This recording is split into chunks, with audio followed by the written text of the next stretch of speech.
வணக்கம். இப்போ ராஜமன்னார் கமிட்டி பற்றி தான் பார்க்க போகிறது. ரொம்ப முக்கியமானது.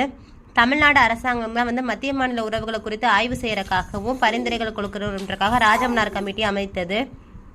இதில் உயர்நீதிமன்றத்தோட சென்னை உயர்நீதிமன்றத்தோட முன்னாள் தலைமை நீதிபதியாக இருந்த PV ராஜமன்னார் அப்படிங்கிறவரும், அப்புறம் சென்னை யூனிவர்சிட்டியோட துணைவேந்தராக இருந்தக்கூடிய A லக்ஷ்மணசுவாமி, அப்புறம் ஆந்திர உயர்நீதிமன்றத்திலையும் அதே மாதிரி முன்னாள் தலைமை நீதிபதியாக இருந்த P சந்திர ரெட்டி, இவங்க தான் இந்த குழுவில் இருந்தாங்க.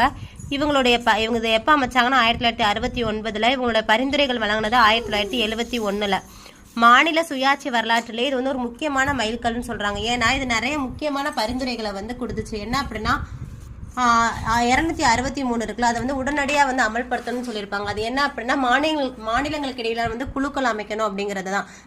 அந்த குழுக்கு தலைவராக பிரதமர் தான் இருப்பாங்க.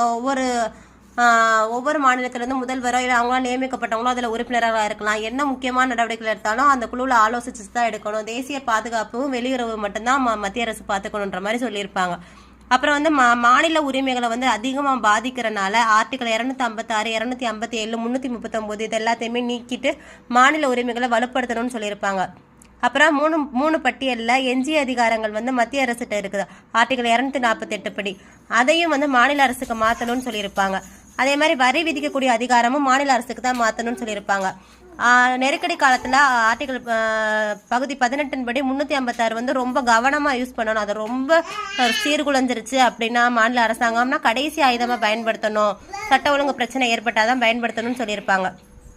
அதே மாதிரி இந்திய பணிகள்லேயும் நிறைய மாற்றங்கள் கொண்டு வர சொல்லியிருப்பாங்க. மத்திய பணிகளில் மத்திய அரசுக்கும் மாநில பணிகளில் மாநில அரசும் பூர்த்தி செஞ்சுக்கிறணும். மத்திய அரசுக்கு சாதகமான ஒரு பணியாளர்கள் மாநிலத்துக்கு தேவையில்லைன்னு சொல்லியிருப்பாங்க. இது ரொம்ப முக்கியமானது.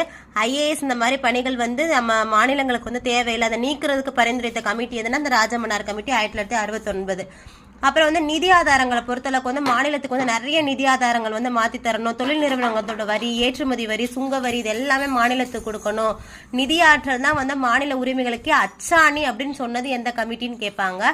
அது நம்ம ராஜமன்னார் கமிட்டி. அதே மாதிரி 7வது அட்டவணையில் நிறைய திருத்தம் கொண்டு வரணும்னு சொல்லியிருப்பாங்க.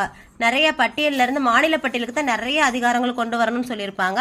அது எல்லாமே இந்த இதுதான். இது ஒரு நிரந்தர பாகுபாடு இல்லாத ஒரு அமைப்பாக ஒரு நிதிக்குழு இருக்கணும்னு சொல்லியிருப்பாங்க. இதுதான் ராஜமன்னார் கமிட்டியோட பரிந்துரைகள். தேங்க்யூ.